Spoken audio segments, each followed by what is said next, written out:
Welcome to Her Comeback, the podcast for women who are done playing small and ready to begin their next chapter. I'm your host, Michelle Thompson, and I know firsthand what it takes to walk away from a safe path and build a life that you love. We are going strong here in season 2, and I could not be more grateful for you here with me each week. Real stories, real strategies, and real courage. Speaking of courage, make sure you pick up your copy of Courageously You, 7 Simple Frameworks to Create the Life You Love. It is out on Amazon in all formats. You could also buy it anywhere you buy books. So don't forget to grab your copy today, and I'll drop a link in the show notes. Let's get to it.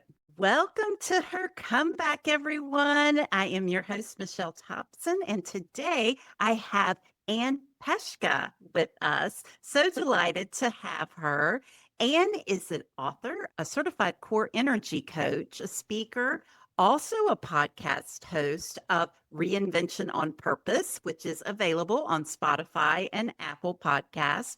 Welcome, Anne, to the show. How are you? I'm good. I'm good. Thank you, Michelle. Thank you for having me. Tell us more about yourself. So I am a boy mom, right? I have 3 sons and I have a grandson. Yes, I'm all about boys. I've got a very large family, a lot of nieces, a lot of nephews. I love to travel. I love to get out of sunny Florida as often as I can during the summer. It's hot down here. And I'm a boy mom too. So another thing we have in common there. Awesome. Awesome. I've actually had say to me, like, even before I even told them I had children, they're like, "You're a boy mom, aren't you?" And I think that's really funny for all of us that are boy moms. There must be something to it. I'm not quite sure what it is, but it's identifiable. Yes, definitely. Let's move into some questions so that we can get to know you a little bit more.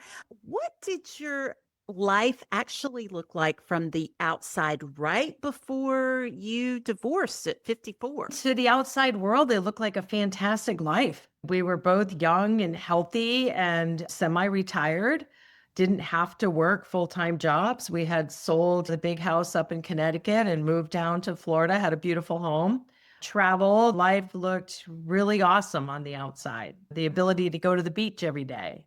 Yeah. Was there a specific moment that said, okay, this just isn't working for me anymore? I can't stay here any longer? Yeah, I think if we all did this when we reflect on especially relationships that we have found ourselves in and it evolves and it gets to a point where we just know that it's time to go. It's time to exit that particular relationship. So I knew going into it, I had that inner voice, that inner compass was saying, "Hey, this might not be the best road for you," but I just Yeah. turned the voice off and went down that road anyway. So it literally was probably I had that feeling of I need to go. If I don't go, it felt like being in a cage, like I was a bird and I was in this cage. And if I didn't get out of that cage, I would never fly and I would be stuck forever feeling this way, this being stuck. Right before COVID happened, I was really starting to peak. I was like, okay, I need to find something to do. I had gone from single mom working 2 or 3 jobs to getting married, moving to Florida, not needing to work. And I was incredibly bored and didn't know what to do with myself. Mostly, I didn't know who I was in my. So now Yeah. having the motions gave me the ability to not have to look at who I was because I was so busy. Now that I wasn't busy, I'm sitting there going, okay, I need to figure something out. And it was sitting on the couch going, I don't want a job. I don't want somebody to be in control of my time. So I went to the Red Cross and I got trained to be a disaster relief worker. That's what I felt was a good idea. I could be of service, but only when there's a disaster, right? That was really the peak feeling is right before COVID when it hit. You mentioned in your story that when you left, there was no safety net, no plan. What did those first 30 days look like? It was in faith, whether you believe in fate, whether you believe in the universe, whatever it was, but somehow, some way, there was a Groupon to get your real estate license that surfaced. And I just took advantage of it. I had zero reason to be involved in real estate. I had zero interest to be in real estate. But I took that test, and 2 weeks after, COVID happened. And that was when it absolutely hit me, where I knew I had that feeling before as a young child, that being stuck, it was worse than the birdcage. It was like being in this big wave, and I was upside down and swirling around in the wave, having no idea how to get to the top again. And I knew I had to make a decision. So that's when I decided that I was going to look at COVID as an opportunity for me to walk through this door with real estate on the other side of it, having zero idea of what to expect. So when I filed for divorce, and the first house that I put on the market was my own, and I took my little dog and we moved to a town in Southwest Florida where I didn't know anybody, that was very scary. It was, Yeah, I bet. that was really like, all right, you know what, girl, you are going to have to play full out. You've done it Yeah. before. I had started new many times, so it wasn't anything that I wasn't able to do, but this was an entity that I had no idea what to do with. Yeah. Wow. You mentioned in your story, you talked about understanding that you had the power, the right, and deserve to change. And did that all hit at once, or was it something you had to keep redeciding? It was once again back to that feeling of being the bird. All right. I'm the bird stuck in this cage, and I'm also in this wave and caught up where I don't know where I'm going to grab my next breath. What am I going to choose? Am I going to choose to stay in those feelings? Or am I going to just pull my pants up and go, hey, you know what, big girl, time to go? And so I knew that I could do it, but I had no idea how, or would it happen the way I wanted it to? Because knowing I can do it is that, okay, it's going to take me 10 years to be able to pay my bills and eat? Or is it, you know what I mean? You know that you can do this thing, right? Like when you're a little kid and you see that bike and the training wheels are off, you're like, I know I can do this, but how many times will I fall? That was the feeling. It's going to happen, but what's it going to feel like? It's going to Right. feel better than the broken bird in Mm. being in this situation where I was not living, I was surviving, trying to survive. So those were my choices. What was your motivation, would you say, in those hard moments? And you're like saying, oh, I don't know when this is ever going to get better. What would you say was motivating you through that? That this isn't dress rehearsal. This is my one shot.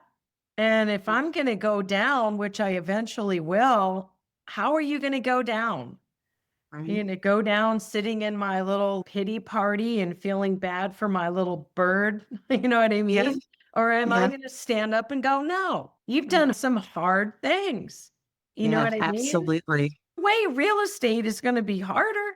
Yeah, for you. So I'm curious, why real estate? What was it that drew you to that since you were experienced with it? So what was the draw? Honest to God, it was a $65 Groupon. It was a Groupon. Uh, I have started a number of businesses. I was lucky enough at the age of 14 to work on a tobacco farm in Connecticut. yeah. Yeah. And that's how I learned piecework. That was how I learned the harder you work, the more you can make on your own. No job, nobody telling me how much I'm going to make. So I knew that real estate was going to offer me the freedom to determine my own paycheck and determine like where I lived, what I ate, and what kind of car I drove. So I knew that You it knew was that at a young age. You knew at that. You said, 14, that was a big deal. When I'll never forget that feeling when I recognized that at the end of the week, if I worked harder, I made more.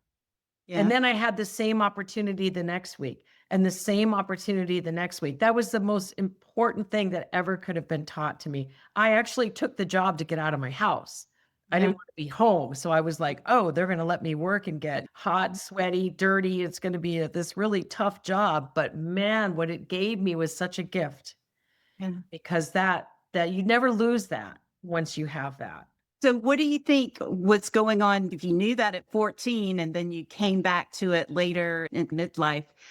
Why do you think it took a while to come back around to real estate? Any thoughts on Oh, that? no, I always worked for myself. Always. Okay. Okay. always. I was a limousine driver for 30 years. That's Oh, working for wow. yourself. The Okay. harder I worked, the more money I made. I would Yeah. take a little job here and there because it was advantageous, but it Okay. wasn't going to be 40 hours a week. I wasn't wearing handcuffs for anybody. Okay. Not happening. So my entire life from 14 on, I have always worked for myself. Oh, good for you. So going back to real estate in this particular period, how did you get the first client? What happened with your first client? It's such an awesome story. So now I get my real estate license. I study at home. 30 days later, I pass the exam. And 2 weeks later, COVID happens. So now I'm sitting there, oh, okay, what do I do? Maybe this isn't going to be like a hobby. Maybe this isn't going to be like the Red Cross if I'm needed. Maybe this is my opportunity. So I Um, started plugging in online and learning as much as I could about real estate. I took classes online. And then once my board opened up, because things had shut down, I mhm. plugged into classes there. And Okay. then I'm really good with people. And that was one of the greatest benefits I ever got from all of the history and the traumatic experiences I've had in my life has gifted me with such a way with people. And that's what real estate is. Has nothing to do with selling a kitchen. It has nothing to do with this glamorous put on heels and lipstick and walk through a living room. I am not an Instagram realtor. Yeah. I'm just not. Okay. I am a realtor that's exceptionally good at really caring about people. Yeah. And so my very first house was my own. And here I am doing an open house at my own house, and I'm getting divorced, and I don't know what I'm going to eat. Is it going to be like ramen? Is ramen even under $1 anymore? Like, this is going on in my head. I don't know how I'm going to get an apartment because I don't have any money or income. So all these things are going on, and this beautiful couple walks in, and they love my house, but they weren't interested in it. And they said, listen, would you help us find a house? Oh, and by the way, we have one that we'd like you to sell. And I'm like, absolutely. It'd be a Oh, pleasure. I'm wow. vomiting inside. I am like, oh my God. Don't Oh, they know who I wow. am? You know what I mean? Yeah. You Oh, fast forward, and 6 months later, we're having dinner together, and I had sold their house, helped them buy a new one. Everything is great. And the husband says to me at dinner, he says, oh, Anne, he says, it's so evident that you really love what you do. How long have you been doing real estate? And I'm like, you're my first customers. And oh, they're, oh my God. And by that point, 6 months, I was well on my way. I did amazingly well that first year. oh, that I is did really, great. really good. Yeah. I So love that. What a all great of, story. and it's really, I love to share the story because you can be 54 years old and have zero experience in something. But when your heart is in the right place, Yeah. it just happens. Yeah. Oh, I believe that. It's that passion that just rises up and it fuels you and it attracts the things that you're Exactly. looking to attract. Exactly. Because the base of it was customer service. The Mhm. energy that I was putting out was, Mhm. how can I help you? The energy I wasn't putting out, oh my God, I'm desperate. I need money. If I put that out, I'm going to get that back. Right. So if Right. I Yeah. put out, how can I be of service? Which is Mhm. what I had done my entire life. So Yeah. I didn't need to have a real estate background. My greatest asset was people, The building of relationships, right? It's so important. being true to your word.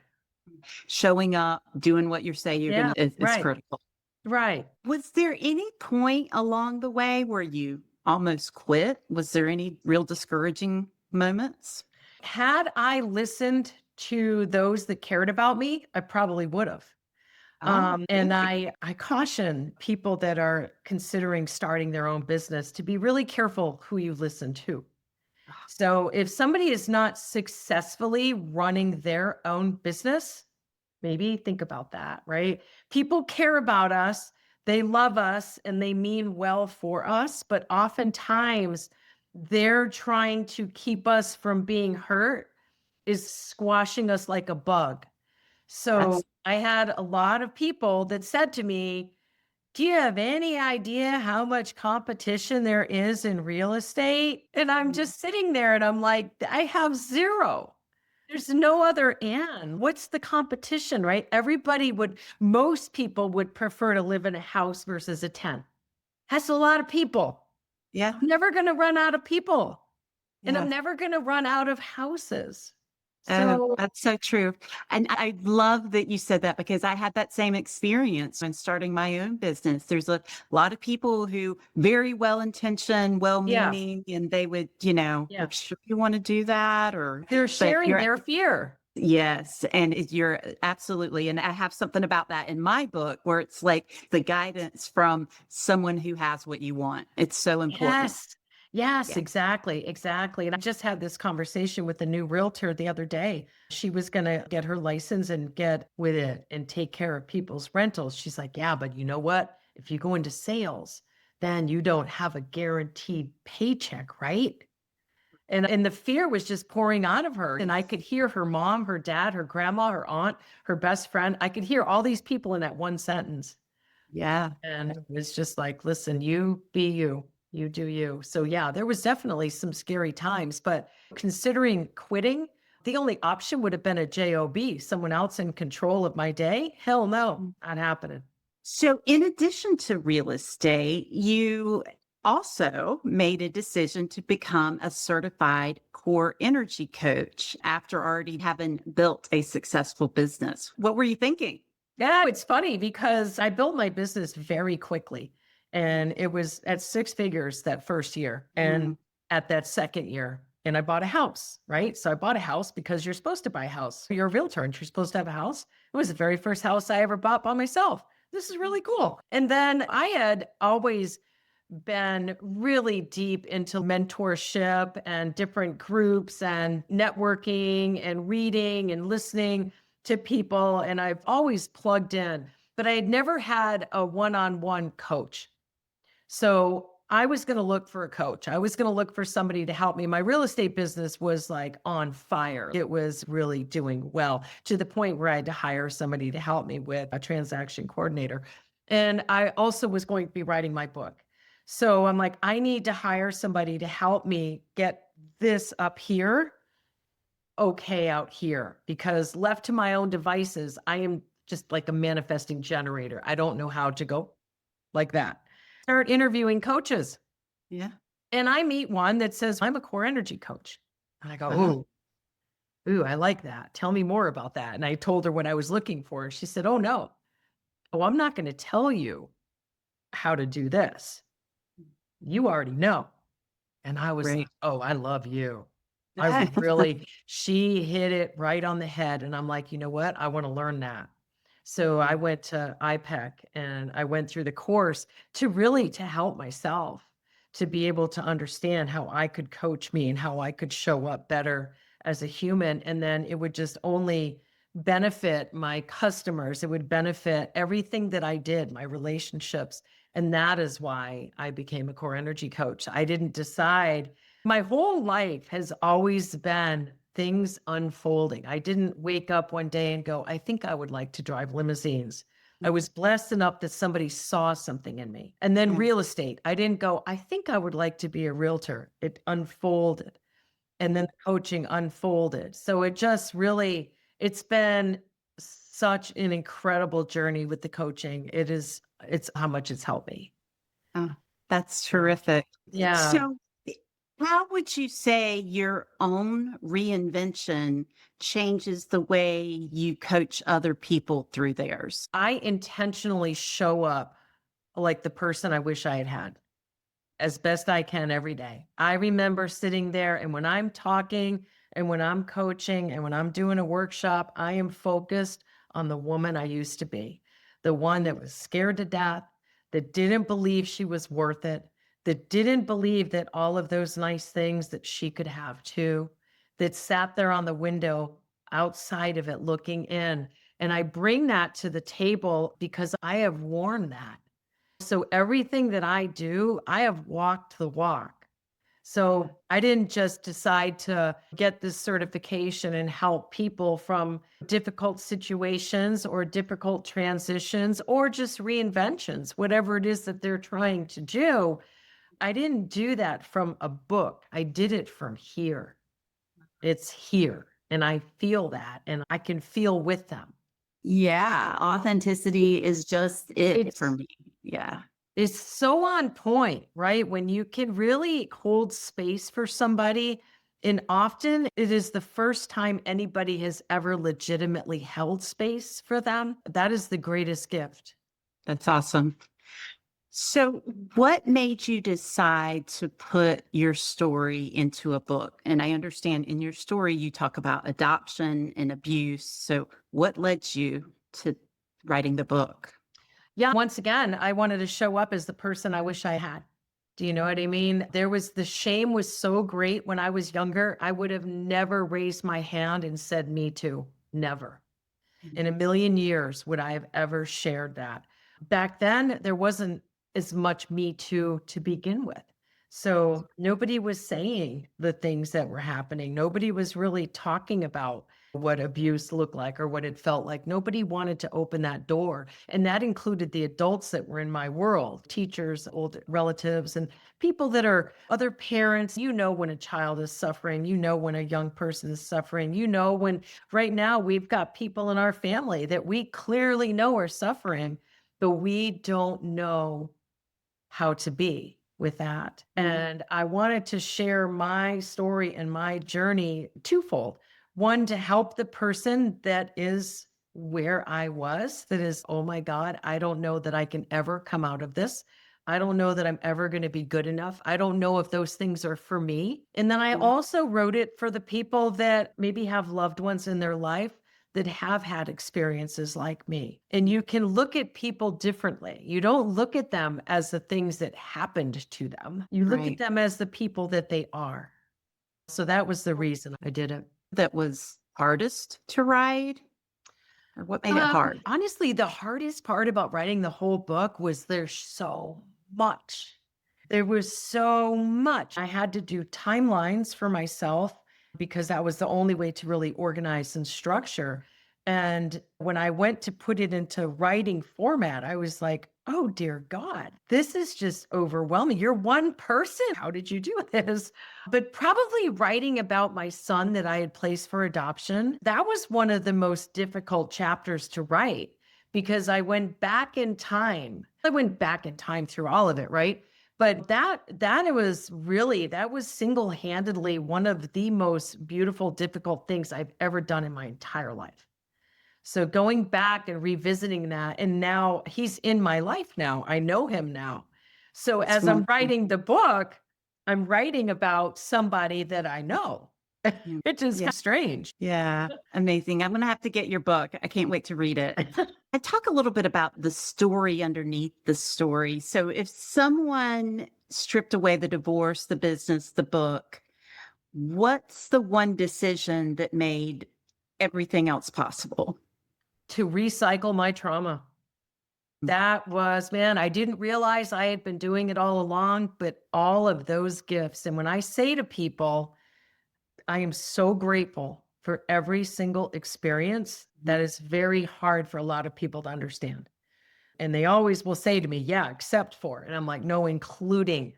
Now, I'm not going to say that anybody should ask for those things to happen. However, because they did, that put me in a position that I would have never found. I would have never found the degree of power that I have within myself, the resilience. I would have never found that level. I would have found levels, but not to the degree that I've got it. So being able to take all of that trauma and recycle it into my gifts and my greatest power has been, that's everything. You understand those things like no one else does except the person in those shoes, right? 100%. So many things are more finely tuned. Your level of empathy is different. People that have been abused have a different level. Very hard to articulate, but there is a level of humanity that has been touched because of it that might not have been touched without it. And it's very hard to explain that, but making the decision, right? Because I sat in that pity party for a very long time. Oh my God, look what happened to me. Oh yeah, but I did that because, oh, but you don't know what my life was like. I did all that crap, right? And that's garbage. That is garbage. And then one day I was like, wait a minute. This stuff happened. It's over. Why are you making it happen every single day when you breathe? Right. Living it over and over What are you again. doing? That is like Right. the craziest thing. Like, why would you do that to yourself? So it was like, no. And trust me, it wasn't that easy. I didn't just go like that and it went away. I Yeah. made the Right. decision that I was not going to continue to live like this. It would just take me a long journey to get to that point. Yeah. But that's the best part, is the journey. So what would you say to someone who knows she has permission to change, but she's still waiting for someone else to give her that permission? What would you say? That was me. That was totally me. I always waited for permission. Everything that I did, I needed somebody else to reassure me that it was the right step for me. And Mhm. honestly, if I was to go back and talk to my younger self or talk to somebody that's in those shoes right now, it's like, this is the one life that you've got, kid. How are you going to play it? Do you know what I mean? To really Yeah. stress that there is such a sense of urgency. I don't know if I've got tomorrow, but I do know that I've got right now. And so whose permission do I need anymore to be authentically me? Mhm. Absolutely nobody. That's All the right. rules are my rules. That took me 60 years Yeah. to get to that part, because it Yeah. sounds, when you listen to it, like my even 10 years ago, if somebody said to me, all the rules are your rules, I'd be like, all right, that's a little egotistical. They truly Yeah. are. Yeah. There are rules that I accept. There are rules that I erect. There are rules that I put into position. So all the rules are my rules. Why would I wait for someone else's? And it's authentically you, you're being you and on your terms. We all are that way, though, really. You know what I Yes. mean? The things that held me back was my perception of somebody else's rule that I wasn't good enough to have that. Yeah. That It's wasn't so my true. rule. Yeah. You know what I We mean? carry those beliefs around with us and Yes, they we hold us do. back so We often. we all have that power to make that choice, but it's one step at a time, and we have to start Right. somewhere. And That's today, right. wherever we are is exactly where we're supposed to be. There's no You're beating right. ourselves up for where we are. This is a beautiful place to be in. And what do we Absolutely. do today, tomorrow? Yeah. Little by little, we get Right. there. So, what's next for you? Is there another reinvention coming? Yes, I did it. I did it last year in July. I sold my house and everything in it. Ah, And mhm. I was like done with the box. So Ah, somebody that bought a house because she had never bought one before, I've had that experience. It was a wonderful experience. I completely redid it, furnished beautifully. It was wonderful. So when I made the decision that I no longer wanted to be tied to a box and I got rid of everything that wouldn't fit in my Subaru, I can't even tell you what that felt like. I oh, cannot, wow. because everything from the time of the divorce until I sold everything in my box last year, all of those things were newly accumulated. I left my marriage with clothes and my little dog. So these are Mm, all things. And what I did is I reflected on, why did you have all these things? And mhm. why were you were working so hard to have things? This doesn't make any sense. I'm not a box person. So now I have the freedom to work and have this amazing real estate business from anywhere Yeah. because we have internet, right? Yes, So that's right. there's of course components that require me to be in person, and I love that. I love that personal connection. But so much of what I do Mhm. is internet and Mhm. phone. It's not in person. It's been such an incredible blessing. And I love to be able to share that with other women. There are so many incredible women age 50 and up that are Yes. now finding themselves, wow, okay, I've worn all of the labels, I've performed all of the performances, I've done all of these roles, mother, wife, daughter, sister, friend, all of the, and who am I?